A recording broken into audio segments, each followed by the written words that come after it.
నమస్తే welcome to Telangana express నేను సింధూర ఇక అప్డేట్స్ చూసే ముందు హెడ్లైన్స్ చూద్దాం కాంగ్రెస్ పాలనలో క్రాప్ హాలిడే ప్రకటించే దుస్థితి వచ్చింది రాష్ట్ర ప్రాజెక్టులను కేంద్రం చేతిలో పెడుతోందన్న కేటీఆర్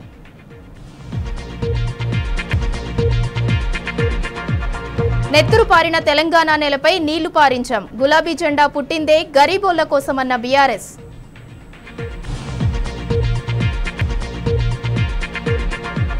హామీల అమలు కోసం ప్రశ్నిస్తే అసహనం పెరుగుతోంది కాంగ్రెస్ నేతలు సోయి తప్పి మాట్లాడుతున్నారన్న జగదీష్ రెడ్డి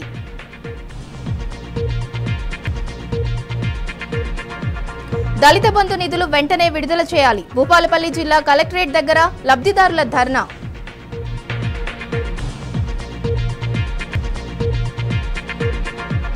ఆదిలాబాద్ పత్తి రైతులకు చుక్కలు చూపిస్తున్న సీసీఐ కొనుగోలు కేంద్రాల ఎత్తివేత ప్రైవేటుకు అమ్ముకునేలా ఒత్తిడి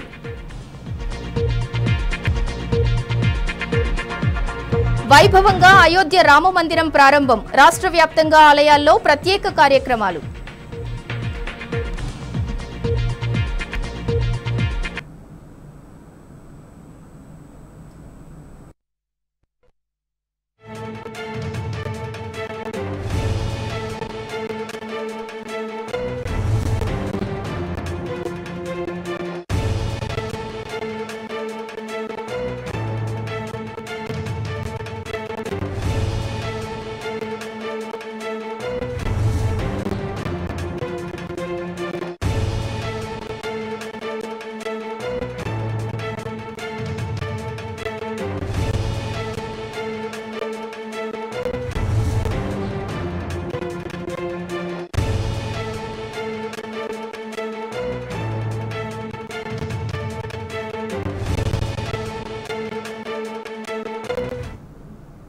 అసెంబ్లీ ఎన్నికల్లో కాంగ్రెస్ పార్టీ గోబెల్స్ ను మెంచి దుష్ప్రచారం చేస్తోందన్నారు మాజీ మంత్రి ఎమ్మెల్యే హరీష్ రావు ప్రజలకు ఇచ్చిన హామీలపై ప్రభుత్వాన్ని ప్రశ్నిస్తూనే ఉంటామని స్పష్టం చేశారు కర్ణాటకలో కాంగ్రెస్ పార్టీ తీరు ప్రజలకు అర్థమైందని ఇక్కడ కూడా అర్థమవుతుందన్నారు కాంగ్రెస్ పార్టీ ఇచ్చిన 6 గ్యారంటీల్లోని 13 హామీలను మరో 20 రోజుల్లో అమలు చేయాలని లేకుంటే పార్లమెంట్ ఎన్నికల కోడ్ వచ్చే ప్రమాదం ఉందన్నారు పార్టీలో ఉన్న భేదాభిప్రాయాలను పక్కన పెట్టి టీంలా పనిచేయాలన్నారు కాంగ్రెస్ బీజేపీ కుమ్మక్కు రాజకీయాలను ఎండగడదామని పిలుపునిచ్చారు కాంగ్రెస్ పార్టీ మెడలు వంచాలంటే పార్లమెంట్ ఎన్నికల్లో బీఆర్ఎస్ గెలవాలని హరీష్ రావు పిలుపునిచ్చారు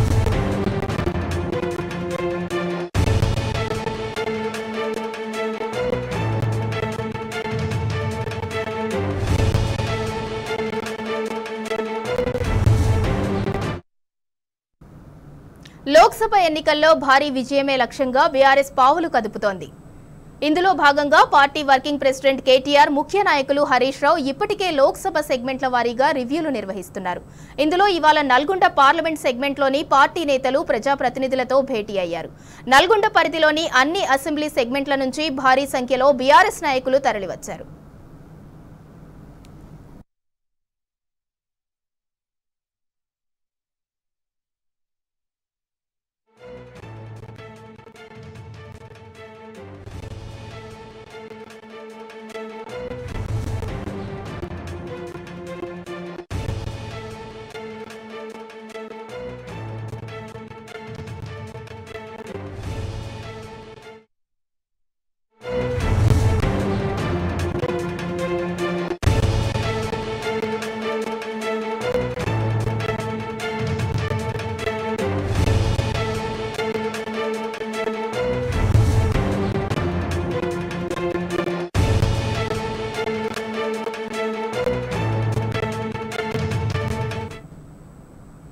నల్గొండలో ఎన్నికల ప్రచార సరళి మనకు అనుకూలంగానే ఉన్నట్టు అనిపించిందన్నారు బీఆర్ఎస్ వర్కింగ్ ప్రెసిడెంట్ కేటీఆర్ కార్యకర్తల వల్లే ఇన్నేళ్లుగా పార్టీ బలంగా ఉందన్నారు. గత 16 సమావేశాల తీరు చూస్తే కార్యకర్తలే పార్టీకి ధైర్యం చెప్పారని తెలిపారు.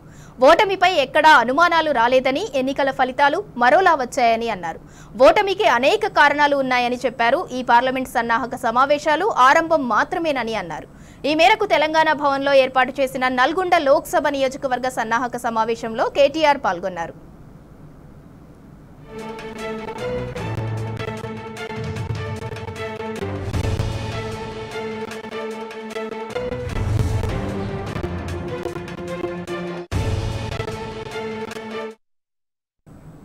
సోషల్ మీడియాలో వచ్చిన అసత్య ప్రచారాన్ని గట్టిగా తిప్పికొట్టలేకపోయామన్నారు బీఆర్ఎస్ వర్కింగ్ ప్రెసిడెంట్ కేటీఆర్. ఫిబ్రవరి మొదటి వారం నుంచి అసెంబ్లీ నియోజకవర్గాల సమీక్షలు మొదలవుతాయని తెలిపారు. కాంగ్రెస్ నేతలు అభూత కల్పనలు, అబద్దాలతో ప్రజలను తప్పుదోవ పట్టించారని మండిపడ్డారు. మనం ఇంకా మాట్లాడడం మొదలు పెట్టలేదు, కానీ కాంగ్రెస్ వాళ్ళు ఉలికి పడుతున్నారని దుయ్యబట్టారు. ఇప్పుడే ఇలా ఉంటే బీఆర్ఎస్ అధినేత కేసీఆర్ అసెంబ్లీకి వస్తే ఇంకెలా ఉంటుందో ఊహించుకోండని కేటీఆర్ అన్నారు.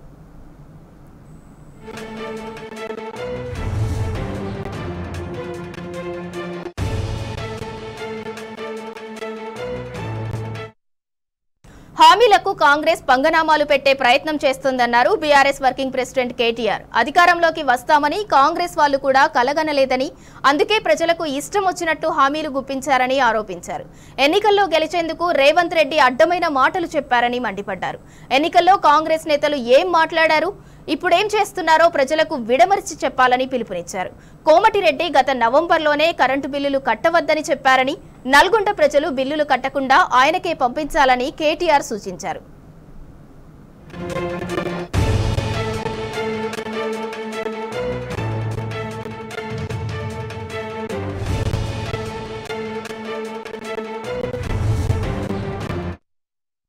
కాంగ్రెస్ పాలనలో సాగర్ ఆయకట్టుకు మొదటిసారి క్రాప్ హాలిడే ప్రకటించే దుస్థితి దాపురించిందన్నారు BRS working president KTR. Krishna river బోర్డుకు ప్రాజెక్టులను అప్పగించి తెలంగాణ జట్టును కాంగ్రెస్ కేంద్రం చేతిలో పెడుతోందని మండిపడ్డారు. శ్రీరామ్ సాగర్ చివరి ఆయకట్టుకు కాంగ్రెస్ ప్రభుత్వం ఎండబెడుతోందని విమర్శించారు. రాష్ట్రంలో అప్పుడే కరెంటు కోతలు మొదలయ్యాయని వివరించారు. మైనార్టీ సోదరులకు కాంగ్రెస్, బీజేపీ మధ్య సంబంధాన్ని ప్రజలకు తెలపాలని కార్యకర్తలకు పిలుపునిచ్చారు. రాహుల్ అదానిని దొంగ అంటే రేవంత్ రెడ్డి దొర అంటున్నాడన్నారు. కేసీఆర్ పై ప్రజల్లో సానుభూతి వెల్లువలా ఉందని, ఈ పరిస్థితిని పార్లమెంట్ ఎన్నికల్లో సానుకూలంగా మలుచుకోవాలని చెప్పారు. కాంగ్రెస్ కు ఇప్పటికే అనేక వర్గాలు దూరమయ్యాయని తేల్చి చెప్పారు. నల్గొండ పార్లమెంట్ ఎన్నికల్లో సమిష్టిగా పనిచేసి పార్టీని గెలిపించుకుందామని కేటీఆర్ కార్యకర్తలకు పిలుపునిచ్చారు.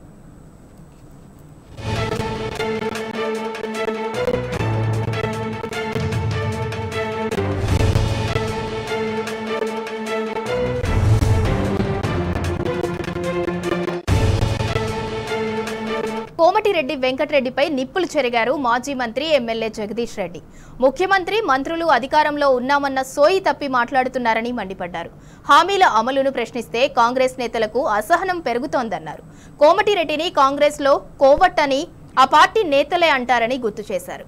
బీఆర్ఎస్ పై విమర్శలు చేసే బదులు ముందు రైతుల సమస్యలపై దృష్టి పెట్టాలని జగదీష్ రెడ్డి సూచించారు. కాంగ్రెస్ పార్టీకి సంబంధించిన ముఖ్యమంత్రి కావచ్చు, ఉప ముఖ్యమంత్రి కావచ్చు, మంత్రులు కావచ్చు,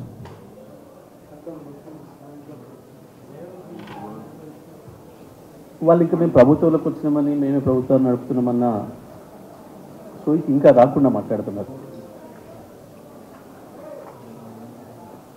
కనీసం ఆ జ్ఞానం కూడా లేకుండా మాట్లాడుతున్నారు. ఒక ఆయన పోయిందే ముఖ్యమంత్రి హోదాలో దావోస్కి, ఈ రాష్ట్రానికి ఏదో పెట్టుబడులు వస్తాయి, అక్కడికి పోతాయని. సరే, ఆ పెట్టుబడులు పక్కన పెట్టుబడులు రాకపోయినా ఇంకో ముందు వచ్చినాం. కానీ తెలంగాణ రాష్ట్ర ముఖ్యమంత్రి పాపం ఇంత గొప్ప కమ్యూనికేటరా, ఇంత గొప్పగా మాట్లాడతాడా అని చెప్పి మన పరువు తీసుకొచ్చే పని చేసి, ఇక వారి మంత్రుల సహచరులు ఎక్కడ పడితే అక్కడ ఊళ్ళల్లో ఏం మాట్లాడుతున్నారో సోయి లేకుండా, ఒక మాటకు పొంతం లేకుండా, ఇంకా ప్రతిపక్షంలోనే ఉన్నామన్న ఆలోచనతో మాట్లాడుతుంది. నిజమే, ఎందుకంటే పాపం వాళ్ళకి నమ్మకం లేకుండే. ప్రజలు మాకు ఇంకా అవకాశం ఇస్తారు అని చెప్పి. అందుకే ఆనాడు నోటికొచ్చిన అబద్ధాలు మాట్లాడిండ్రు, నోటికొచ్చిన హామీలు ఇచ్చిండ్రు. అసలు ఈ రాష్ట్రం పట్ల, ఈ రాష్ట్ర అభివృద్ధి పట్ల వాళ్ళకి సోయి లేదు. ఇప్పుడు ఏం దొరుకుతుందా, ఏం చేద్దామా అని వేట కుక్కలాగా తిరుగుతున్నారు తప్ప ఇంకొకటి లేదు. ఇక అందులో నల్గొండ జిల్లాకు సంబంధించిన కోమటిరెడ్డి వెంకటరెడ్డి ఎప్పుడు ఏం మాట్లాడతాడో రోజు కూడా అక్కర్లేదు ఆయనకి అబద్ధాలు ఆడటానికి. నిమిషాలు చాలు, ఒకటే నిమిషంలో మాట మార్చి ఇటు నుంచి అటు, అటు నుంచి. నువ్వు కాంగ్రెస్కే కోవత్తు అని చెప్పి నీ పార్టీలోనే చాలామంది మొత్తుకున్నారు. తమ్ముని ముందే బీజేపీలో పంపించి ఒకవేళ బీజేపీ వచ్చే పరిస్థితి ఉంటే నేను వెనకమ్మడి వస్తా, నువ్వు ముందు మమ్మని చెప్పి తోలి కాంగ్రెస్కు ద్రోహం చేసి బీజేపీలో పోయిన నీ తమ్ముడికి ఓట్లు వేయమని చెప్పి కాంగ్రెస్లో ఉండి రాజకీయ కాంగ్రెస్ పార్టీకి పరిపాలన చేత కాదన్న విషయం రాష్ట్రంలోని అన్నదాతలకు అర్థమైపోయిందన్నారు మాజీ మంత్రి ఎమ్మెల్యే జగదీష్ రెడ్డి. రైతు బంధు, రుణమాఫీ ఎప్పుడు చేస్తారోనని రైతన్నలు ఎదురు చూస్తున్నారన్నారు. కేఆర్ఎంబీకి ప్రాజెక్టులు అప్పగించడం ఎంత నష్టమో ఇప్పుడేం అర్థం కాదన్నారు. ప్రాజెక్టులు, సాగునీటి గురించి ఎప్పుడైనా పోరాటం చేయాల్సింది బీఆర్ఎస్ పార్టీ మాత్రమేనని స్పష్టం చేశారు. సెల్ ఫోన్స్ అప్పుడైతే మేము రైతు బంధు అని ఆశపడుతున్నాం, చూస్తే ఎక్కడెక్కడో యాడ్స్ వస్తున్నాయి, మెసేజ్లు, అసలు మాత్రం వస్తలేదు, జనం మీరు మాట్లాడాలి సార్ అని చెప్పి ప్రజలు మమ్మల్ని కోరుతున్నారు. తప్పకుండా ప్రతిపక్షంగా ఉన్నాం కాబట్టి మా బాధ్యత. అది కూడా మీలాగేం చెత్తబాగుడు ఆగుతలేము మేము. ప్రభుత్వాన్ని సమయం చెప్పండి, రైతులకు ఎప్పుడు ఇస్తారో, ఆ రుణమాఫీ ఎప్పుడు చేస్తారో సమయం మాత్రమే చెప్పమని అడిగినాం తప్ప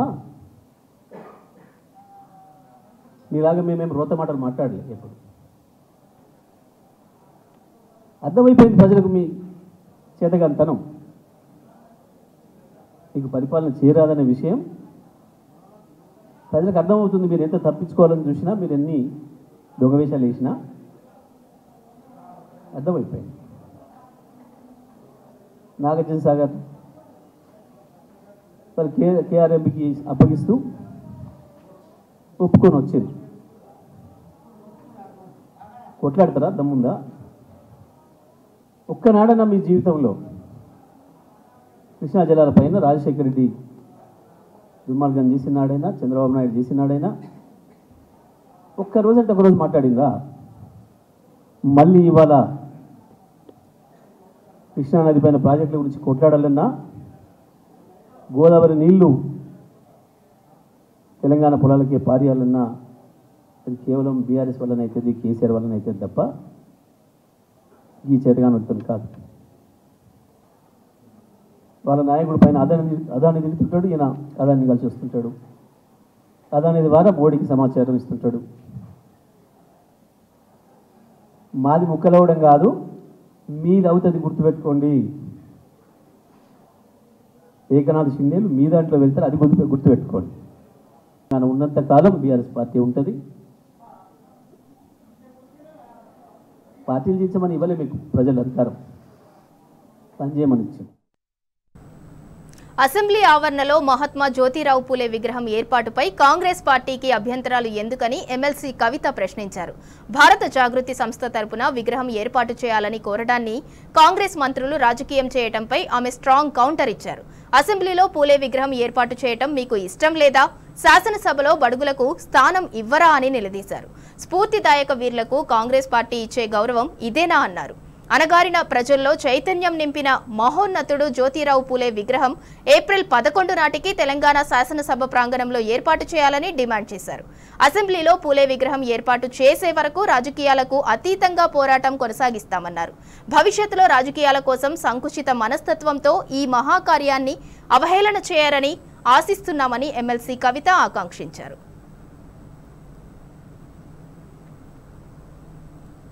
అయోధ్యలో బాలరాముడి విగ్రహ ప్రాణప్రతిష్ఠ మహోత్సవ వేళ నల్గొండ జిల్లాలో సంబరాలు కొనసాగుతున్నాయి. నల్గొండ పట్టణంలోని వీటీ కాలనీలోని శ్రీ పంచముఖ ఆంజనేయ స్వామివారి ఆలయాన్ని మాజీ ఎమ్మెల్యే కంచర్ల భూపాల్ రెడ్డి సందర్శించారు. ఆలయంలో ప్రత్యేక పూజలు నిర్వహించిన ఆయన ప్రజలంతా సుఖ సంతోషాలతో విలసిల్లాలని వేడుకున్నారు.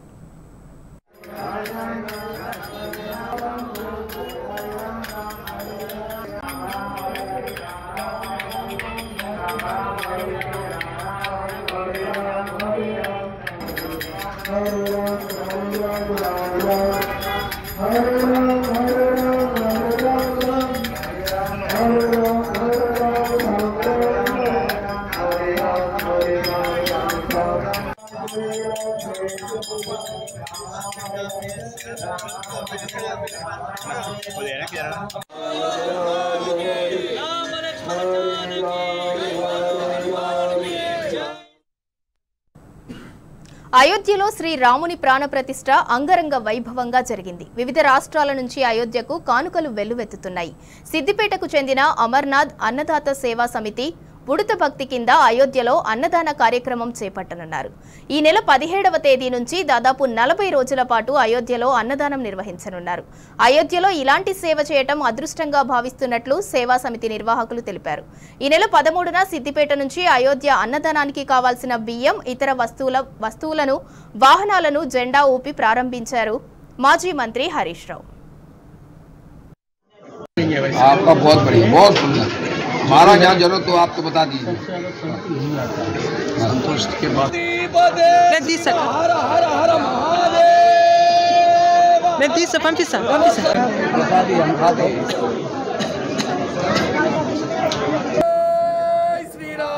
जय जय श्री राम।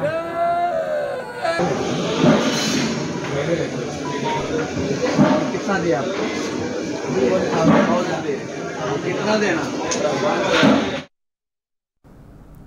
కరీంనగర్లో గుట్టుచప్పుడు కాకుండా పేకాట ఆడుతున్న 11 మంది వ్యక్తులను పోలీసులు అరెస్ట్ చేశారు. కరీంనగర్ టౌన్లోని ఓ హోటల్లో కొందరు వ్యక్తులు పేకాట ఆడుతున్నారన్న విశ్వసనీయ సమాచారంతో స్పెషల్ టాస్క్ ఫోర్స్ పోలీసులు రెడ్ హ్యాండెడ్గా పట్టుకుని అదుపులోకి తీసుకున్నారు. వారి వద్ద నుంచి 1,30,000 నగదుతో పాటు సెల్ ఫోన్లను స్వాధీనం చేసుకున్నారు.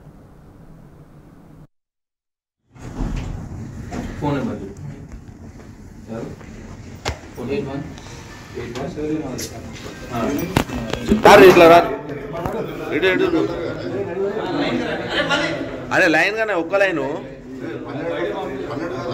12 పదకొండా నడు.